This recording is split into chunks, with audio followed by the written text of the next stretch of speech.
Lørdag den 4. september 1993 var ikke nogen helt almindelig dag for de mange beboere i Tranemosegårds afdeling 1-2. Hele området var som forvandlet. Stort telt var rejst, flagene var steget til tops, og der var et leben af glade beboere omkring buffeten. Den 4. september var det nemlig præcis 40 år siden, at de første beboere flyttede ind. Men lad os først rette blikket tilbage til dengang, da Tranemosegård var, som navnet røber, en bondegård i Brøndby Vester, langt ude på landet.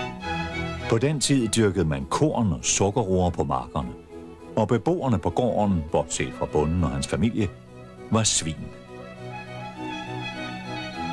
Det var tiden efter krigen, hvor mange følte pladsmanglen i København, og nu begyndte at se sig om efter boliger uden for storbyens støj og forurening. I 1949 besluttede sagføreren Christian Frederiksen og arkitekten Thorvald Dreyer at købe Tranemosegård med vilde planer om at opføre gode, solide, men alligevel billige boliger. Efter lang tids forhandling fik de byggetilladelse, og Dreyer gav sig til at tegne det, der skulle blive Tranemosegård 1 og 2. Tranemosegård, afdeling 1, stod klar til indflytning i 1953, og afdeling 2 var allerede under opførelse. Det var tider dengang for 40 år siden, hvor huslejen var på 242 kroner, og så fik man til gengæld også en væggelusattest oveni. Den første formand var rørlægger Frederik Christensen, der også var borgmester i kommunen. I 1953 var der ikke noget, der hed beboerdemokrati. Det kom først til i 70'erne. I dag er det beboerne selv, der bestemmer. Hvert år i april samles beboerne fra afdelingens 459 lejligheder til et fælles beboermøde.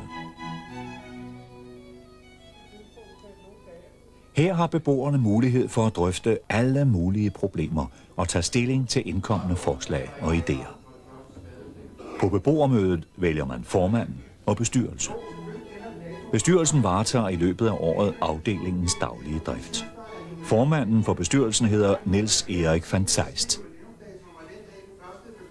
Holder møde en gang om måneden, sådan fast som bestyrelsesmøde også, hvor beboerne kan komme og besøge os, hvis de har et eller andet, de vil snakke om. Og så går der jo en del tid med, klargøring møder, indkaldelse, plus møder ude i byen om boligbevægelser og sådan noget. Beboerne her i afdeling 1, hvor meget arbejde lægger det i det? Ja, det er jo sådan nok begrænset, men det er jo nok det, du oplever mange steder, at det er tordenskjorte soldater, ikke? Vi i bestyrelsen er 9 med vores supplanter, og så er der en lejerforening, hvor der også sidder en 5-6 stykker, og det er få, der laver for de mange. Angående LLO, hvordan er jeres samarbejde med LLO?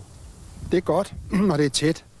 Fordi LLO er ligesom fundamentet for, i princippet for vores arbejde. Selvom du som struktur er opbygget med en afdelingsbestyrelse, der i princippet varetager ejerens interesser, hvor så lejerforeningen varetager lejernes interesser, så er vi i vores boligselskab generelt så tæt inde på hinanden, så vi er stort tæt på samme stol. Så vi har tæt og et godt samarbejde med LLO. Hvordan har I det med borgmesteren her og samarbejde med igennem kommunen? Altså kommunen har vi et godt samarbejde med. Borgmesteren er det nok mindre heldigt i samarbejde, fordi han opfører sig jo indimellem lidt pudsigt. Han har det med at være lidt, demagogisk. Han er lidt kongeagtig, og han har blandt andet været årsag til, at vi i dag er administreret af Lejerbo, hvor vi før i tiden havde vores eget administrationsselskab. Stig Rasmussen, du er selv en af dem, som holder 40 års jubilæum her i den her tid. Du er flyttet ind her i Tranevænget for 40 år siden. Ja, det er korrekt, men der så det jo ikke helt ud, som det gør i dag. Der var marker på den anden side af Brøndby Vestervej for eksempel. Der var marker for enden af Tranevænget, og anden del, der ligger dernede, var overhovedet ikke bygget.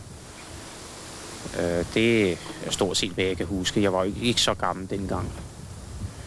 Men generelt igennem de 40 år, hvordan er det forløbet nu? Foreningen er jo også 40 år gammel, og der må være sket en masse ting i foreningen i løbet af de 40 år. For 40 år siden havde man jo ikke en afdelingsbestyrelse. Der var det en sagfører, der administrerede det herude. Og Der var ikke noget, der hed beboerdemokrati, som vi har i dag. Så der er vendt op og ned på mange ting, og i den positive retning.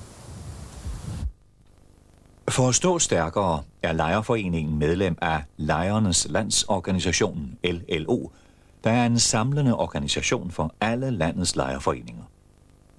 Lejerforeningen i afdeling 1-2 har tæt samarbejde med LLO i Brøndby, der repræsenteres af Allan Nielsen og Sten Lippert.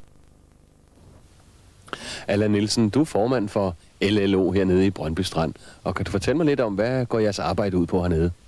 Ja, vores arbejde, det går jo ud på selvfølgelig at organisere lejerne ud fra den tanke, at vi har en interesseorganisation, hvor vi varetager lejernes interesser. Og det kan være helt banale ting, som spørgsmål om, hvis de har problemer med istandsættelser. Det kan være fraflytningsregninger, det er nok det, vi har mest af. Og det kan også være sammensatte problemer med, hvordan man skal bo sammen. Almindelige problemer med, at folk ikke kan finde ud af det sammen. Og det er et spørgsmål om, hvordan vi løser nogle af de opgaver, som der opstår, når man bor mange mennesker sammen i et almennyttigt boligbyggeri. Det kan også være social karakter, fritidsmæssig karakter og den slags ting. Der er ingen tvivl om, at vi i Brøndby, på baggrund af, at vi har så meget almennyttigt boligbyggeri, vi er den kommune i landet, der har mest, over 70% af samtlige husstande, der er almennyttigt i Brøndby, at det giver nogle problemer, som vi skal arbejde sammen om at løse med at beskæftige folk i deres fritid i den udstrækning, vi kan, og også hjælpe med sociale råd og vejledninger og skabe forskellige former for aktiviteter. Også skabe nogle bedre boliger, og også hvis der er problemer med, hvordan boligerne ser ud. Altså for eksempel i Brøndby Strandplanen har der jo været store byggeskader, og der har lejerforeningerne også taget fat om det. Jeg vil sige, at vi er den næststørste afdeling under Lejernes Landsorganisation i hele Danmark. Vi har 14 lokale foreninger herude, som er selvstændige og vi samarbejdsorgan. Og det, der vel egentlig er vigtigt i dag, når man taler om lejerbevægelse, mange mennesker, de kommer jo først, når der er brug for os, ligesom en form for forsikring. Så kommer de og kræver, eller fortæller om deres nød. Og meget ofte så er det problemer, hvor de kommer for sent, og det er vi kede af. Derfor synes vi, de skulle være medlemmer, og også udnytte den service, vi giver, hvor vi kan gå med dem på syn, når de skal fraflytte eller flytte ind i lejligheder. Så Sten Lippert, du er jo tidligere formand for LLO og er nu med i bestyrelsen. Hvad går dit daglige arbejde så ud på? Altså mit daglige arbejde i bestyrelsen, det er jo begrænset, fordi vi har en god formand, ikke? Så det er begrænset til at varetage de interesser, der er i den afdeling, vi sidder i nu, for her er jeg formand i en vis udstrækning i hvert fald. På vores bestyrelsesmøder, der er det jo mere de sager, som Allan nævner, og de mere overordnede politiske sager, vi sidder og diskuterer, og hvad vej vi skal køre med det. Jeg kan sige, for øjeblikket kører vi noget lokalpolitisk herude, hvor vi har prøvet at samle de lokale politikere til en debat imellem borgerne og lejerne, eller kommunalpolitikerne. Og det er jo også en af de opgaver, vi kan påtage os og gå ind i det der arbejde med at få en bedre kontakt til de lokale politikere. Og det er så noget, vi drøfter på møderne. Men ellers vil jeg sige i fortsættelse af, eller det er et af de steder, hvor Allan var inde på, at det, der har været vigtigt lige fra starten med LLO herude i Brøndby, det er, at vi har arbejdet meget, meget kraftigt på at få indført oprindeligt, at beboerdemokratiet kom til boligbevægelsen. Det har vi været en meget, meget, meget stærk, arbejdskraft i, og vi arbejder stadigvæk meget kraftigt på, at det er lejerforeningerne, der går ind og påtager sig afdelingsbestyrelsens arbejde, fordi hos os sidder der, som jeg siger, hos os er man ikke et påtvunget medlem, der er det frivillige medlemmer, vi har. Derfor er det meget vigtigt, at vi både rent som service over for beboeren, men også rent politisk, altså kommunalpolitisk, påtager os de der opgaver. Et lille sidste spørgsmål her, Allan. Hvis jeg nu som lejer hernede godt kunne tænke mig at være medlem af LLO, men min lejerforening siger, men det synes vi ikke er en god idé. Har jeg mulighed for det? Absolut. Der er ingen lejerforeninger, der ikke er tilsluttet LLO i Brøndby. Alle er det, men der findes andre steder på Amager for eksempel, hvor man ikke er. Men alle der ikke er udlejere, og selvom du boede i et eget hus, bare du ikke var udlejer, kan blive medlem. Og nede hos os her i den bebyggelse, hvor vi er nu, hvor jeg bor og Sten bor, der er 83% af beboerne er frivillige medlemmer af lejerbevægelsen, og det er selvfølgelig en garanti for, at de også har nogen til at hjælpe sig. Boligselskabet Tranemo-Gård har naturligvis samarbejde med kommunen. Borgmesteren i Brøndby, Kjeld Rasmussen, fortæller her om samarbejdet mellem kommunen og Tranemo-Gård i de forløbende 40 år.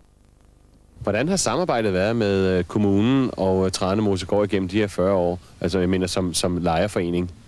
Ja, det siger sig selv, at når jeg har stået og skamrost tingene, så hænger det selvfølgelig sammen med, at tingene har gået, som det skulle.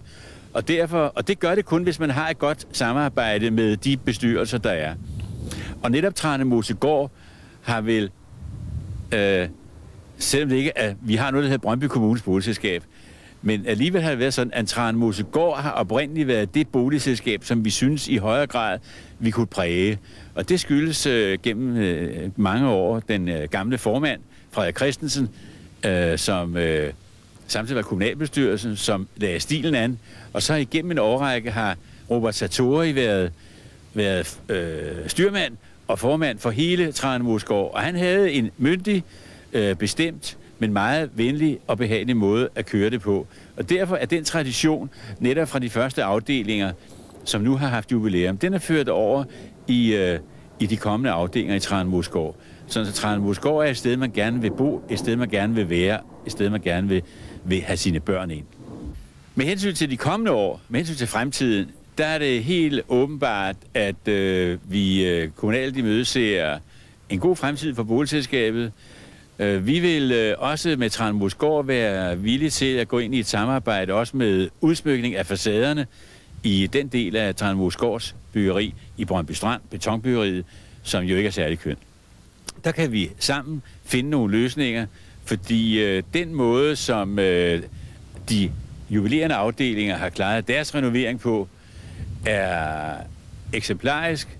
Det er dejligt, især om sommeren, at køre forbi og se, hvor smukt det egentlig er blevet. Fordi det drejer sig om i vores område, i vores kommune, det er, at vi sammen med boligselskaberne skal sørge for, at det overhovedet ikke nærmer sig slum, men at det på et hvilket som helst tidspunkt er up to date med de faciliteter, som nogle gange skal være en lejlighed. Og det er de med på i Tranemosegård.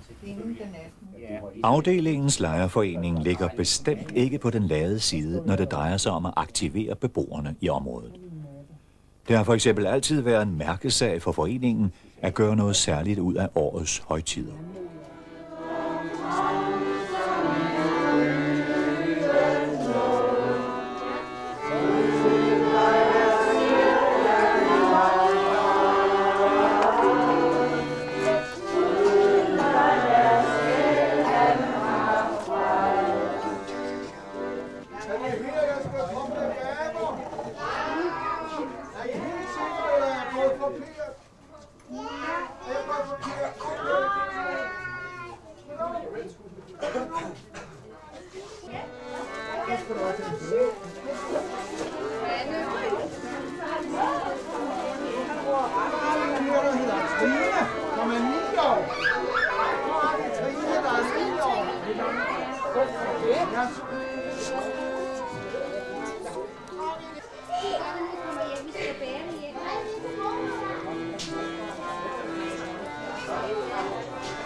Sankt Hans aften fejres traditionen tro i samarbejde med byggeren Tranehytten og 3 afdelinger fra boligselskabet Tranemosegård.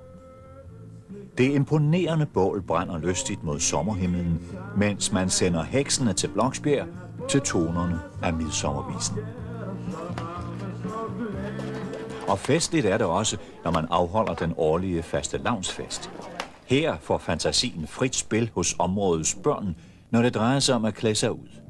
Der bliver slået flittigt til tønden, mens forældrene ser stolte på, og man slutter traditionelt af med at kåre kattekonge og dronning.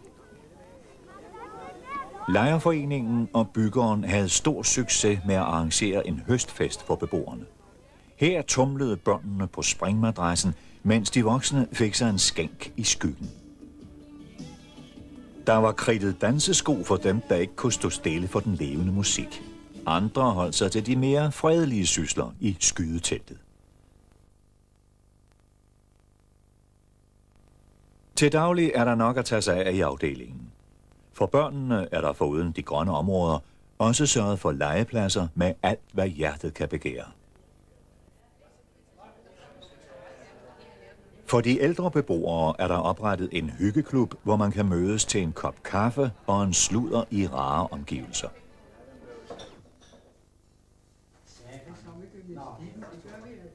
Her spilles der vist whist.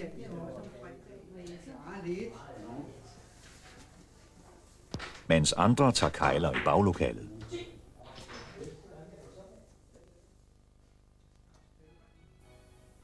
I afdelingen er man naturligvis på forkant med informationssamfundet. Stig Rasmussen står for Tranens Lokal-TV, en intern kanal, hvor beboerne kan følge med i, hvad der sker, hvor og hvornår. Her kan man se varmemesterens åbningstider og få andre nyttige oplysninger om forskellige aktiviteter.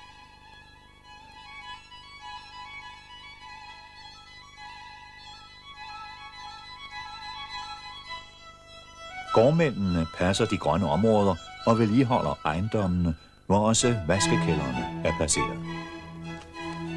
I Tranemosegård 1-2 gør man ligeledes en dyd ud af at give gamle ting nyt liv. Det gør man ved at afholde loppemarkeder, hvor beboerne støvsuger deres kælderrum for gamle sager, som måske kan komme andre til nytte. Mange spændende køb kan gøres, og måske finder man netop den ting, man har gået og let efter. Loppemarkederne er endnu et af de mange arrangementer, der er med til at styrke sammenholdet i Tranemosegård 1-2 og give beboerforeningen en profil udadtil.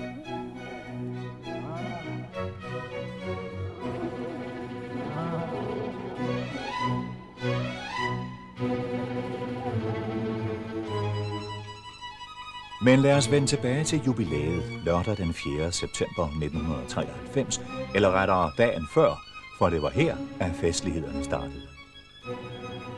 Fredag var der nemlig reception for afdelingens venner og bekendte.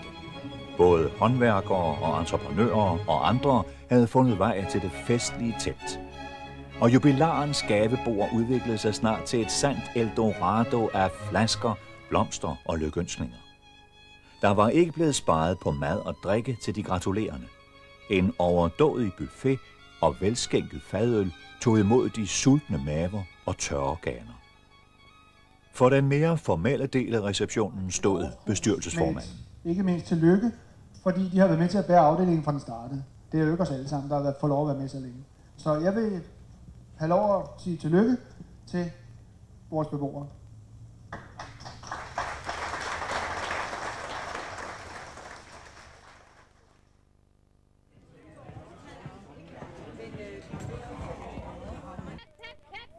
Lørdag formiddag stod i børnenes tegn. De engagerede Ulf Jarlspejdere stod for at underholde de små, så også de kunne mærke, at der var jubilæum. Mens forældrene så til, blev børnene kastet ud i spændende sørøverlege med mystiske ritualer, som kun børn og ægte spejdere kan forstå. Og senere gav spejderne lektioner i, hvad man kan bruge et tov til. Da regnen viste sig at være en dårlig legekammerat, blev der trakteret med flødeboller og sodavand i teltet, mens de utrættelige spejdere lavede sangleje og Fante og Gøje optrådte, så humøret forblev højt, trods det dårlige vejr. Lørdag aften var der så fest for de lidt større beboere. Mange var mødt frem, og stemningen var i top. De festklædte beboere tog for sig af det imponerende tag-selv-bord, og de hvidklædte caterere måtte arbejde på højtryk. Ved bordene gik snakken livligt, og der blev skålet for de 40 år. Humøret blev ikke mindre af, at alle gaverne blev udløjet til beboerne. Underholdningen blev leveret af entertaineren Paul Glagård, der forsøgte at velsigne forsamlingen med mere eller mindre guddommelige vitser. Men jeg synes, at ordlyden i det her kædebrev er så morsomt, så den synes jeg, I skal have lov til at høre. Det lyder her. I modsætning til de fleste kædebreve vil dette ikke koste dig en øre. Send ganske enkelt en kopi af dette brev til 5 af dine veninder, som er lige så ulykkelige som du selv. Pak så din mand sammen, og send ham til den, hvis navn står øverst på listen. Streg så det navn ud og skriv dit eget navn nederst på listen. Når dit navn kommer øverst på listen, så modtager du 3.905 mænd.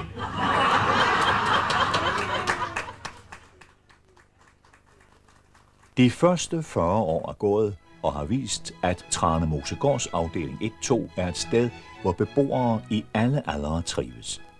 Vi glæder os allerede til vores 50-års jubilæum, hvor vi håber, at lige så mange vil deltage i festlighederne.